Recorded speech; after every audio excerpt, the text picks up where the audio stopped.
Hello and good morning again, everyone. It is now time for our second speaker on the Merchant Track, and I'm super excited for this talk. So up next, we have best-selling author, international speaker, and host of the eCommerce Masterplan podcast, Chloë Thomas, who will be discussing e-commerce marketing and what you should be focusing on right now to grow your business in 2020. So welcome, Chloë, and thank you so much for joining me in Magento UK. Oh, thanks, Rebecca. It's an absolute pleasure to be here. And after our sessions we've had so far today with which, they've looked at what's been happening and the stats and then what the predictions might be for 2020. I'm really excited to give you some kind of tangible, practical advice for your day-to-day marketing. So just to give you a little bit more background on me, I am Chloë Thomas. I've been in, guys, how do I get to see what actual slides I'm showing people? Because I'm not seeing that at the minute. That is a good question. Well, because all I can see is the start slide and the middle slide. Is the easiest solution for me to count my way through the deck I've got printed out?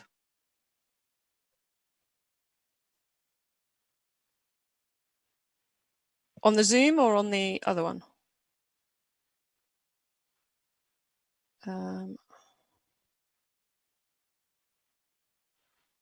No, I'm not getting that. I'll count slides. That will be the easiest way, because then we're already a little bit late and it'll stop everyone from having to deal with this bit of tech stuff. If that's all right. Sorry about that, guys. Okay, so flying slightly blind here, which is going to make it a lot more exciting for those of you watching, but I've got them printed out, so I'm going to count my way through. So, about me.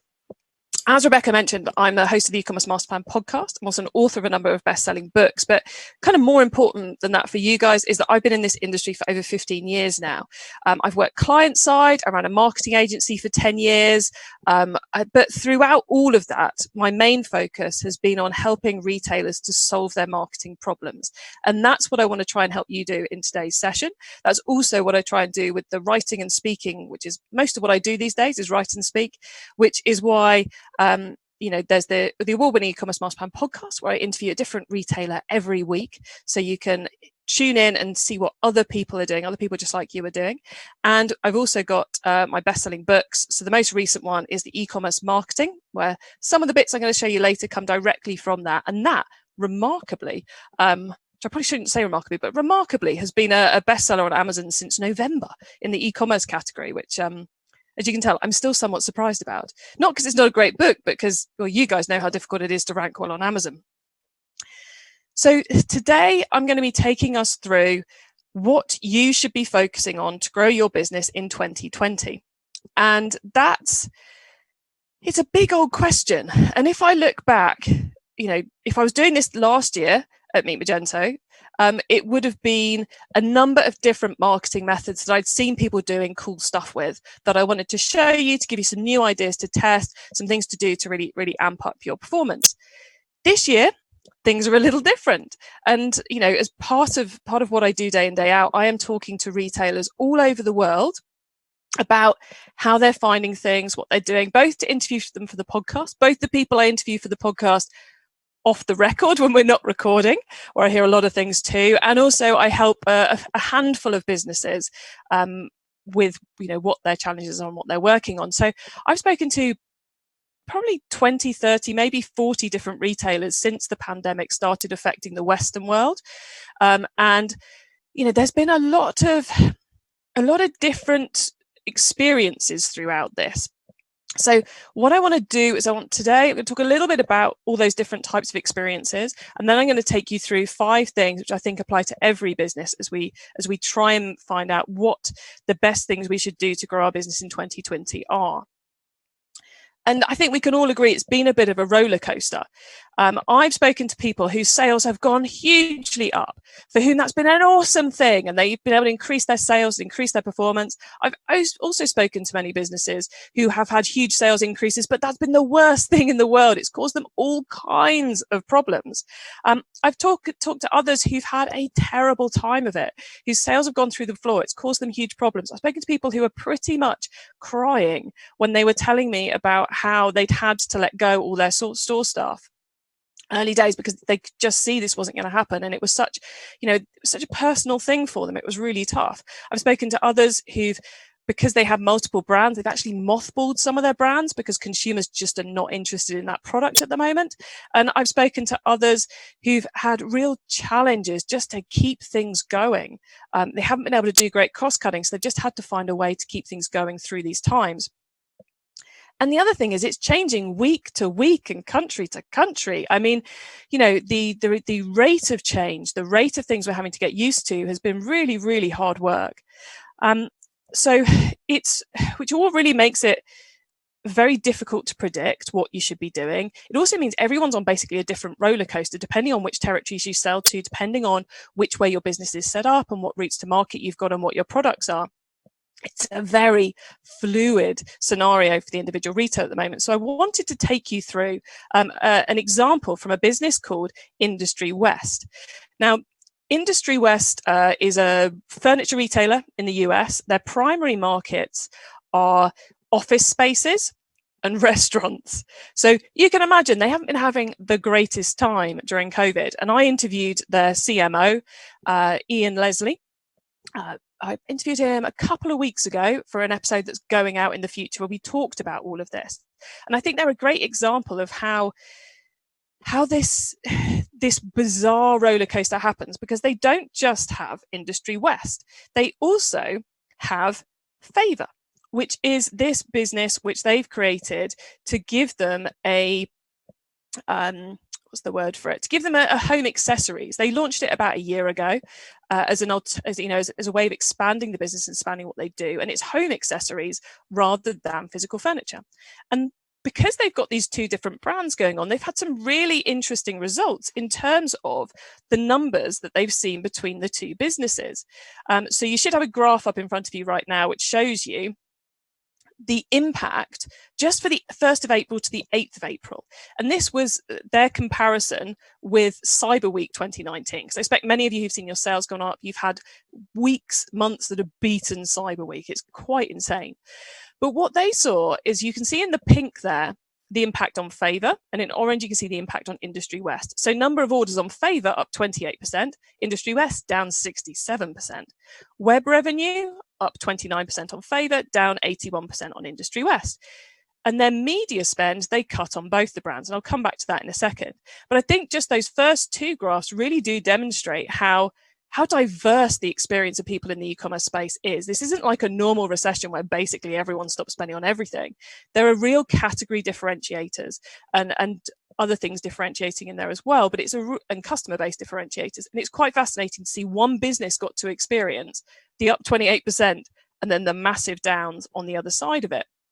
And of course, if you were just Favour, you might double down on the marketing there and really amp up your spend, amp up your activity and take advantage of that. But what Ian has to do as the CMO is to balance the marketing decisions in order to cover the costs of the whole business, not just Favour. They can't just throw out Industry West with the rubbish. They've got to balance it to do everything.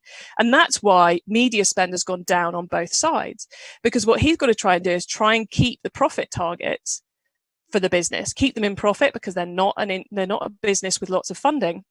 They have to pay their way, and Industry West has physical stores, has large inventory. So huge decisions going on behind the scenes there to make sure that that's working for them. And that's another thing which kind of really impacts in this roller coaster, is the DNA of companies and how that impacts on how you're making decisions here. Because if you were just Favour, you make a completely different set of decisions to if you're Favour and Industry West. If you're reliant on funding, you make different decisions than if you're bootstrapped. If you've got a great team, this whole scenario is easier.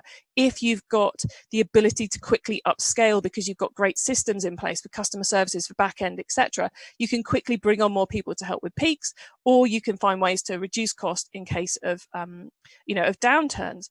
So the DNA of the business is having a big impact on how people are responding and how they're able to survive through this. I saw a tweet this morning that Boohoo are on the acquisition trail. They're looking to buy more retailers.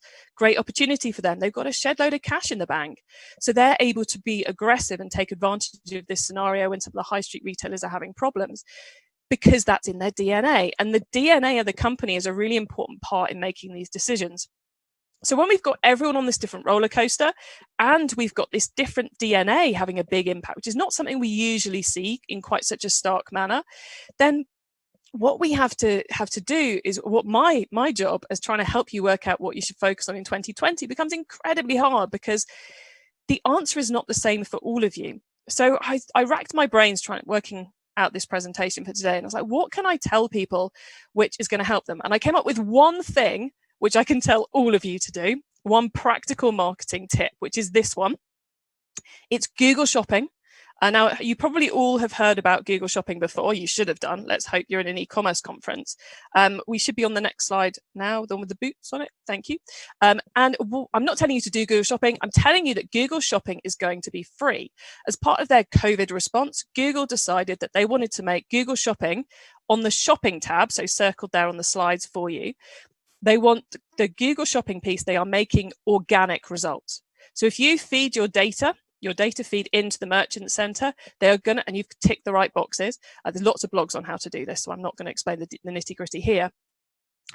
Then they're going to populate that with organic results. They've already done it in the US. It will be rolling out to the UK before Q4. Being Google, I don't think, as far as I'm aware, they haven't yet given us a more precise date for that.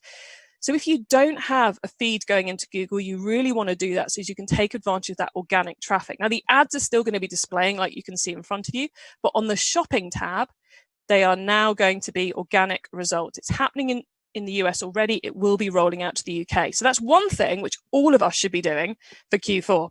But that's the only one marketing thing I think we should all be doing. So what I wanted to do was to therefore take you through some, well, you should now be seeing a slide of all the things. This was kind of my brain dump of all the things I've heard different retailers doing over the last few months as a response to COVID. It's been everything from changing couriers to entering new marketplaces to shifting stock via sales sites to knocking down walls in the warehouse to create more space for the packing team in a socially distanced way.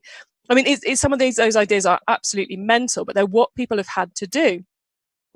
And they're crazy. There's so many of them. And, you know, I could run through some of these for the rest of the presentation, but it's not going to be that useful for you.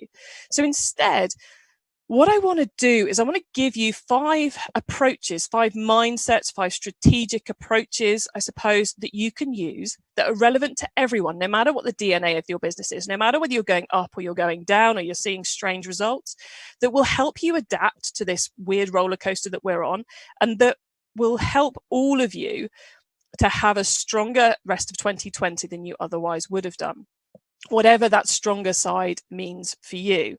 So the first one of these is kind of directly related to the slide you're seeing now, but it's the next slide on, and it's bright, shiny objects. You should now be seeing a picture of a mirror ball, which the thing about bright, shiny objects is they're those things, like on that previous slide, that you see and you go, oh, that would be cool, we could do that. And they completely distract you from what you should be doing. And the thing with bright, shiny objects is they are sent to divert you, and that one person's bright, shiny object is another person's great idea. So what you've got to do is all these different things coming in. And because retailers are having very different experiences, they're writing from different positions to yourself. You know, if you were Industry West and reading about what Industry West are doing in your favor, and there's 2 separate companies, you shouldn't be taking Industry West advice. And there's a lot of that noise going on at the moment in the space. So what you need to do to avoid getting distracted by bright, shiny objects and to work out which the bright, shiny objects are and which ones they aren't, is you need to be focusing on what the problems are that you're trying to solve and then find the solutions for those problems, not going, oh, that's something really cool, let's do that, when it doesn't actually solve the problems you're currently trying to deal with. So bright, shiny objects and avoiding those, that's my first piece of advice. Now, this quote is from Ian Leslie from Industry West and Faber, who we were talking about earlier. And he said during our chat that before, if we weren't hitting, lovely, thank you. Before, if we weren't hitting ROAS on Monday, we'd see how it went for a couple of days before tweaking anything. Now, if it's not working in the morning, we're tweaking by lunchtime. And that was such a great example of how I'm seeing many retailers have accelerated their reporting and analysis cycles, have accelerated how quickly they're adapting to things. And that's something which, if you're not already accelerating, the things you used to look at monthly, you should be looking at weekly. The things you used to look at weekly, you should be looking at daily. You have to accelerate these because things are changing so fast. Consumer behavior is changing so fast that you need to increase that speed of analysis, which brings us on to our next slide, which is my personal mantra: keep optimizing. Because that's what you've got to do. You've got to search out those bits which are great and do more of it, and search out those bits which are bad and do less of it. So keep optimizing. That is my second piece of advice. And it may seem obvious, but it's something I find a lot of businesses fail to do generally. Many turn on their Google shopping campaigns, for example, the paid version, and never actually look at the results. It's crazy. You're just giving money away. So everything should be optimized, which I'm aware at the moment, if you're accelerating that reporting, a lot of time and effort can be lost in reporting. So my top tip for that would be a tool called Data Studio by Google. It's a free tool. It enables you to build reports that are automatically populated, and therefore means all that time you usually spend pulling numbers together, instead you can spend that time actually analyzing the results and making improvements. And the other danger with keep optimizing and doing all that analysis is you can end up going down rabbit holes. So you can end up getting focused on one area and forgetting to look up. So my third piece of advice, which we should be on to the next slide now, is that you should be not forgetting about the big picture. So we can go, oh, we're just going to optimize Google, or optimize Facebook ads, but we forget the bigger picture. And this is the customer master plan model from my book, eCommerce Marketing, which you should be seeing on your screens right now. And it's e-commerce drilled down into 6 circles and a number of arrows. So from the left-hand side to the right-hand side, we have essentially the customer journey in their relationship with your business. They start out being part of the world, and out there in the world, they may or may not have heard of you. Then we do lots of stage 1 activity and we turn them into visitors. And once they're visitors, they've been to your website. Then we do some stage 2 activity and they become inquirers. So they've inquired, they've given your email address, so you can have a longer conversation with them. Then in stage 3, we turn them into buyers. And I should point out at this point, I'm perfectly happy for someone to visit and buy without becoming an inquirer, because I always get asked that question. So they're perfectly good to leapfrog straight to the buyer stage. Then in stage 4, we turn them into repeat buyers. Stage 5, we do activity that turns them into regular buyers. And our job as e-commerce marketers is to get as many people as possible from the left-hand side to the right-hand side as quickly as possible. Now, there's obviously an awful lot of stuff you can do in stage 1, so I drill that down into 3 types: shine a light marketing, target customer, and get found. All about how close they get to the website. Now, today I'm not going to dive into that in too much detail, but I figure it's worth just quickly saying that get found is about helping people find you. So it's good, precise SEO and Google shopping campaigns. It's also, and then when you get up to target customer, it's about putting the right message in front of your target customer via whatever method necessary. And then shine a light is the more widespread marketing you do to make sure people out there who've never heard of you before find out about you, but less targeted. And when you're doing all 3 of those, you have a much bigger impact, a much better return on investment than if you're just doing one of those levels. So you can use the customer master plan model to help you take that bigger picture, to remind yourself as you're doing all your analysis and your optimization that you need to take a step back, look at this model and go, actually, how are we doing in stage 1? How are we doing in stage 2, stage 3, stage 4, stage 5? How is our performance? Where's our weak point and where can we improve things? Because it is almost a tool for going, right, this month, in normal circumstances, these days it might be this week, this month, where's the weakest spot? Where should we focus our extra effort on improving that? If you're doing a great job of getting people to your website, but they're not buying, then maybe you need to do some stage 3 activity. And this encompasses everything. So marketing, optimization, customer services, the whole lot. But it just helps you step back. Whether you print it out and put it next to your desk to help you remember to step back every now and then, just the most important thing is to remember to not forget the big picture, to take that step back and to consider the wider scenario, the wider ways in which you're doing this. And at the moment, something which I know a lot of those who've had those big surges in March and April and into May are doing is they're analysing who they've got as first-time buyers. And are these good customers, the ones you're going to retain and keep? Or are these the customers which actually they bought because they were bored at home and they needed something to do, and they're never going to buy from you again? you need to be getting to grips with who these new people are, because a lot of that uplift is a very different demographic, very different customer to those who would be your normal customers. And you need to be amending that stage 4 and stage 5 marketing in order to make sure you're making the most of that boom that we had in those early months. So that's my third, is don't forget the big picture. Number 4 is slightly more practical. This is my levers plan. Okay, so we have to assume that things are going to continue moving and changing very fast as we go through the rest of this year. And therefore, what you need to be is you need to be ready to make changes. So a levers plan is a plan which tells you how to pull, which levers to pull and how to pull them if you need to up sales or down costs. So it's literally going through all the different marketing you're already doing and going, right, if I needed to increase sales by 100%, what levers could I pull and would that even be feasible? So as when we get to October and you're going, oh my God, we're running out of stock, we need to cut back, you know exactly which levers to pull back to increase profits as much as possible, if that's the aim, to lower demand, and so forth. So it could be different segments you might email. It might be different Google campaigns you might turn on and off. An element of this, if you're seeing sales up a lot, may well be that you can start investing in marketing you previously didn't. I know a few who've actually been able to, for the first time ever, properly start investing in social media and SEO because the sales are just coming in, that they've now got the marketing resource to be able to invest in those things they've not done properly before. So a levers plan is, maybe a 1 or 2 page document that just has bullet points. So, when you're in the thick of it and the boss says, right, we need to cut back marketing spend, or we need to up sales, or we can't fulfill the orders we've got, we need to slow things down. You know exactly what you're going to do to make those differences. So really practical step there, the levers plan. And then number 5, my last one, is to treat geographies differently.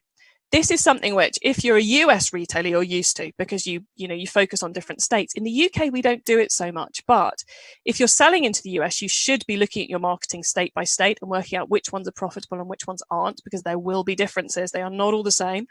In the UK, with the different approaches being taken by Northern Ireland, Wales, Scotland and England, you should also be monitoring them separately and seeing which regions it's worth advertising in, which ones you're having the biggest impact in, because people are behaving differently. Even within the UK, city to city, people are behaving differently, which means you're going to get different returns on your ad spend, different returns on your other marketing activity.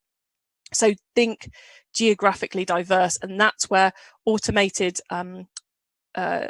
reporting, such as using Data Studio and Google Analytics, can really make that easy for you. It's literally, once you've got your report set up, to segment it geographically is maybe half an hour's work and it's done forever.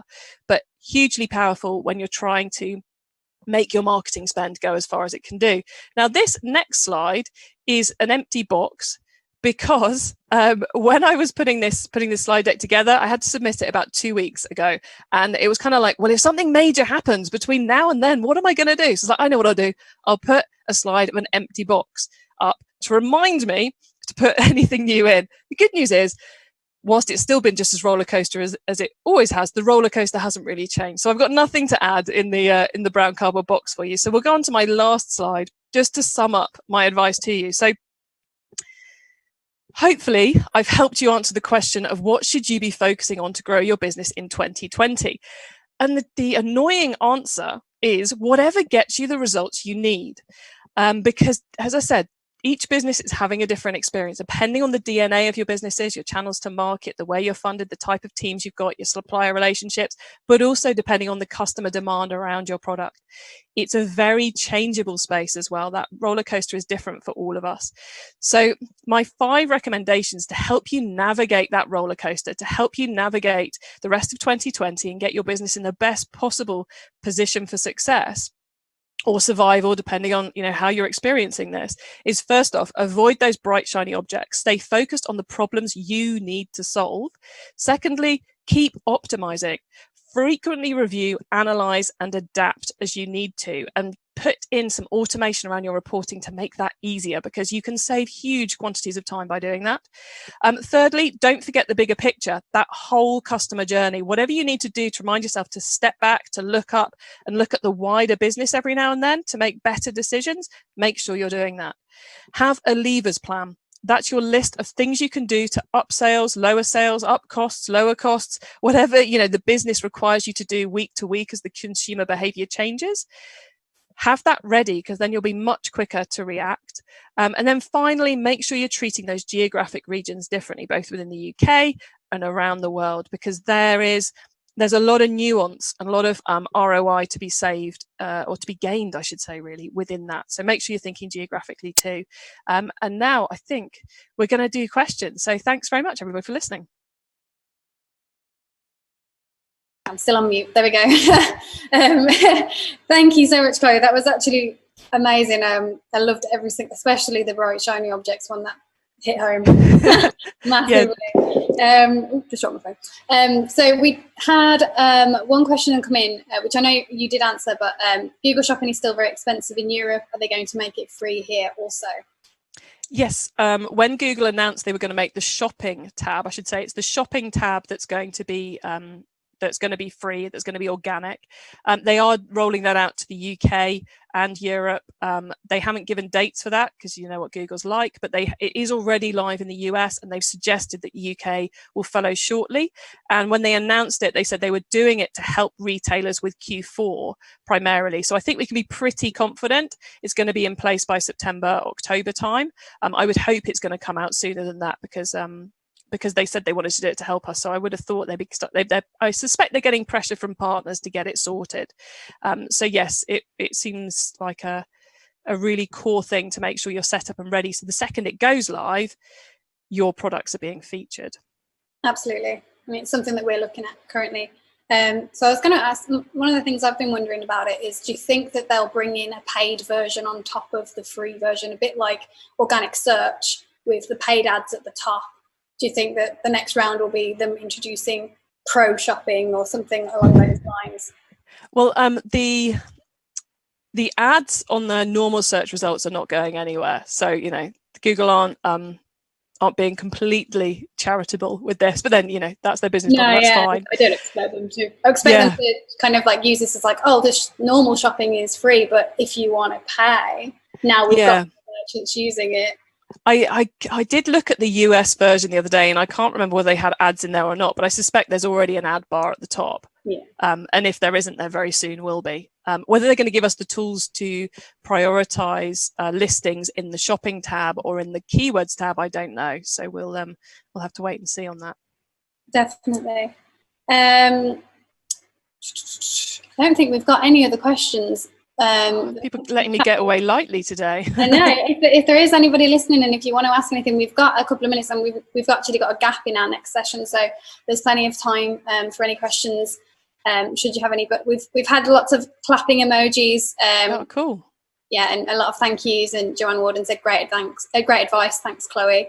So yeah, I can just like read out all the thank yous if you like. Just, like, yeah, my head will fill the screen if you do that. So let's not go there. But yeah, a couple of things that I wrote down were like when you mentioned about diversifying offerings and things like that. It's something that we at JLR have done, like where we've started making PPE and selling that to like companies through the website, and you've been giving it, I think, to the NHS for free. But yeah, and like one of the biggest things that we've seen is things like furloughing staff, making quite a big difference to our day-to-day. The car industry especially has taken a hit. So we couldn't go anywhere, so why would you need a new car? In my department, we've been doing great because I work with classic parts, so old cars, and that's actually worked really well because people have been stuck in working on their old cars and they then need parts. But yeah, we've seen like, how do you think companies are going to come out of this, bringing their staff back in perhaps when they've been furloughed, and like what trends do you see happening? Yeah, I think it's a really interesting one. I should say the person I mentioned during the slide deck who was understandably emotionally upset because they were letting their staff go,